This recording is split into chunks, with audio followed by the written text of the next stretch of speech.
Hi, I'm Amy. I'm a 32-year-old marketing manager living in Boston, and what I'm about to share still feels surreal. You won't believe how amazing Sarah is. Mike finally found the perfect woman. I told Jessica over coffee 3 years ago, back when my brother first introduced us to his fiancée. She seems sweet, but something feels off, Jessica said, stirring her latte.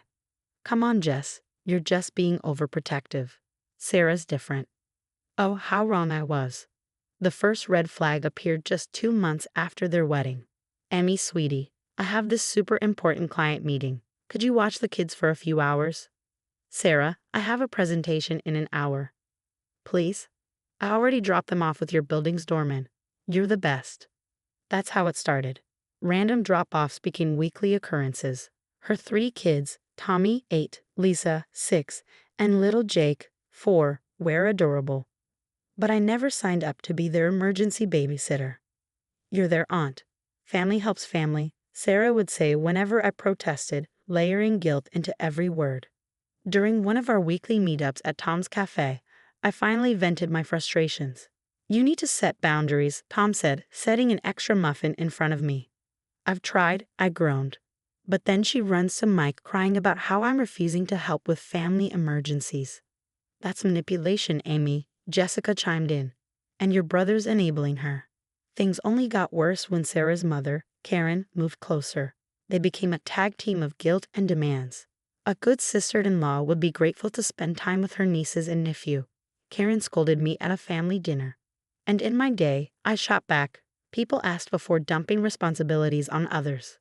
Last week, I finally snapped. I put together a schedule, setting clear boundaries for when I could actually help.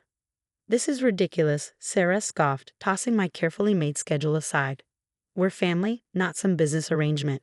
Exactly, and that's why we need boundaries. I love the kids, but I have my own life. Your own life? She folded her arms. Please. All you do is work and hang out with Jessica and Tom. It's not like you have a husband or kids to worry about. That stung, but I stood my ground. My time is still valuable, Sarah.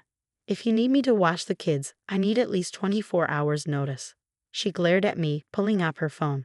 You've changed, Amy. You used to be so helpful. No, Sarah. I just stopped letting you take advantage of my kindness. I thought that was the end of it. I had no idea things were about to escalate dramatically. 2 weeks later, at our weekly family dinner, Sarah beamed as she clinked her wine glass. Mike surprised me with a 2-week trip to Hawaii. Isn't that amazing? Everyone congratulated her, but I knew something was coming. Then she turned to me, smiling sweetly.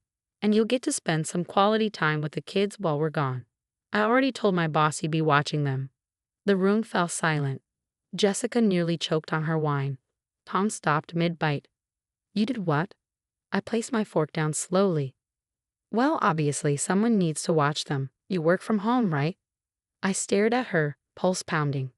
Sarah, I can't take 2 weeks off. I have critical meetings, presentations, but we already booked the tickets. Sarah's voice rose in pitch, her eyes darting toward Mike. Tell her. My brother shifted uncomfortably. Amy, can't you help us out? Just this once. Just this once. My laugh was hollow. She dumps the kids on me weekly. Hire a proper babysitter. Sarah shot up from her chair. A stranger? With my babies? She turned dramatically. Karen, can you believe this? You're being very selfish, Amy. Karen chimed in from across the table, shaking her head. Family should come first. I have helped plenty, but 2 weeks is excessive. I have responsibilities. Sarah scoffed. Responsibilities? Then with a mocking laugh. Oh, you mean playing office all day while real mothers handle real work? That's enough. Tom's voice cut through the tension. Amy's career isn't a game. Sarah's head snapped toward him. Stay out of this, she spat, grabbing a knife from the table. You're part of the problem, always taking her side. Sarah, put the knife down, Jessica warned, pulling out her phone. Sarah sneered. Or what? You'll record me? Little Miss Perfect, always needing protection. I stood slowly, keeping my hands up. Let's talk about this calmly. Sarah's eyes darkened. I'll show you calm. Everything happened in slow motion. The knife left her hand, whizzing past my ear and embedding itself in the wall behind me. Jessica screamed. Tom lunged forward. Karen gasped. Oh my God. Sarah. Mike finally reacted, scrambling to his feet. What are you doing? Sarah was breathing hard, her hands shaking. She made me do it. She's always undermining me, making me look bad. Jessica was already dialing 911. Are you insane? Sarah shrieked. Don't you dare call the police. Mike snatched Jessica's phone. Amy provoked her. Tom's voice was incredulous. By refusing to babysit? Get out. Sarah screamed. All of you, get out of my house. The next morning, despite Karen's tearful calls and Mike's angry texts, I filed a police report. She could have killed you, Tom said grimly as he walked me into the station. Hours later, Karen's Facebook post appeared. Heartbroken. How money and career corrupt family values. Some people forget blood is thicker than water. Pray for my daughter-in-law Sarah, victim of cruel sister-in-law jealousy. The comments flooded in. Poor Sarah. Some women are just bitter. Families should stick together. Jessica screenshot everything. Evidence, she said grimly. This isn't over. She was right. But none of us expected what came next. Tom slid a folder across the cafe table. My friend at the PI firm found something interesting. I flipped through the pages, my hands starting to shake. Police reports, workplace incidents, restraining orders. 3 different jobs in 2 years, each ending in a mutual separation agreement. Tom's hand brushed mine. Keep reading. Jessica set down her laptop. We tracked down her former coworker, Linda. She's willing to talk. That evening, the Zoom call left me cold. Linda's expression was grim. Sarah threw a stapler at our supervisor. The company buried it to avoid bad press. I quit the next day. Did anyone file charges? I asked. Linda hesitated. The supervisor was too scared. Sarah's mother, Karen, she's got connections, makes things disappear. Days later, Jessica's a friend made another discovery. Look at these credit card statements. She pointed at her screen. 7 cards. Maxed out. Over $100,000 in debt. All hidden from Mike. How did she keep this from him? Separate mailing address. Her mother's house. My phone buzzed. Another text from Sarah. You'll regret this. Nobody believes the bitter single sister. Screenshot everything, Tom advised. His hand rested lightly on my shoulder. Amy, I need to tell you something. I've cared about you for a long time. Seeing you go through this. Before he could finish, my phone rang. Sarah's current workplace. Miss Walker, we're investigating an incident involving Sarah. Multiple employees have come forward after hearing about your police report. That afternoon, social media exploded. Karen's damage control backfired spectacularly. Sarah's always been misunderstood, she posted. These allegations are from jealous coworkers. Linda commented almost immediately. Misunderstood. Like when she threatened to push Jan down the stairs. Then more flooded in. She threw hot coffee at our intern. Remember the parking lot incident? Karen paid off my medical bills to keep quiet. Each revelation cracked the wall of silence. Tom held me as I processed it all. You're not crazy, Amy. You never were. All those times she made me doubt myself. I exhaled. She's good at manipulation. But it's ending now. Sarah's work finally took action after security footage leaked. Jessica smirked. She's on administrative leave. The investigation is official. Mike's name flashed on my phone. For once, I let it ring. You don't owe him answers, Tom said softly.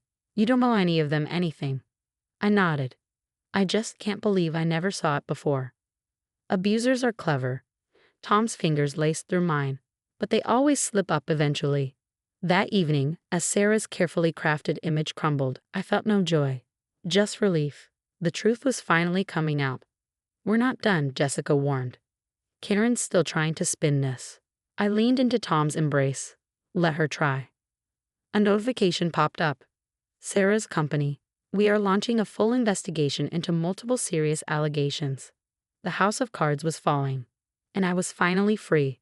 6 months later. 6 months in county jail, Tom read from the court document. Plus 5 years probation. The courtroom emptied slowly. Sarah's face was ashen as they led her away. Her designer outfit replaced by handcuffs. Don't let them take me. Mike, Do something, she screamed. But Mike stood frozen, clutching papers from their divorce attorney. Evidence of $200,000 missing from their joint accounts. How could you? Mike's voice was raw as he confronted Karen in the courtroom hallway. Our savings. The kids' college funds. Karen clutched her purse, her face pale. This is a mistake. My daughter would never. Linda spoke up from the gallery. Would never what? Throw a knife? Assault coworkers? Karen flinched, but the judge's words still echoed in my mind. A pattern of violent behavior, financial fraud, a risk to society. That evening, my phone buzzed with messages from family members. We had no idea Karen covered up so much. I can't believe we blamed you, Amy. Sarah fooled us all. I silenced my phone. Not tonight. Instead, I focused on the dinner celebration with Tom and Jessica. To your promotion, Tom raised his glass. Head of digital marketing. And to karma. Jessica smirked, clinking her glass against mine. To new beginnings, I added, squeezing Tom's hand. The custody hearing had been brutal. Sarah's history of violence, the financial fraud, the documented outbursts. It all came out. Primary custody awarded to the father, the judge ruled. Supervised visitation only upon release and completion of anger management. Karen's reputation crumbled. More family members cut contact. Even her own sister publicly denounced her. Enabling abuse isn't love, she wrote. You help destroy lives. Mike appeared at my office one afternoon looking haggard. Amy, I'm so sorry. I should have believed you. I met his eyes. Yes, you should have. He exhaled, rubbing his face. The kids miss their aunt. I softened, but only slightly. Mike, I love those kids, but I need time. A lot of time. He nodded, understanding finally settling in his eyes. Tom moved in last month. His cafe now supplies our office's catering, where I just got promoted to director. Remember when Sarah said you just played office? Jessica laughed over our weekly coffee meetup. Now she's learning real consequences, Linda added, having become a close friend. The restraining order arrived yesterday. 5 years. Protecting me. Tom, Jessica. Sarah's face in court when her past victims testified. Priceless. Karen still posts occasionally. A mother's love knows no bounds, fighting this injustice. But now, people respond with newspaper clippings. Sarah's crimes, workplace violence reports, court documents. The truth won. Not through revenge, through justice.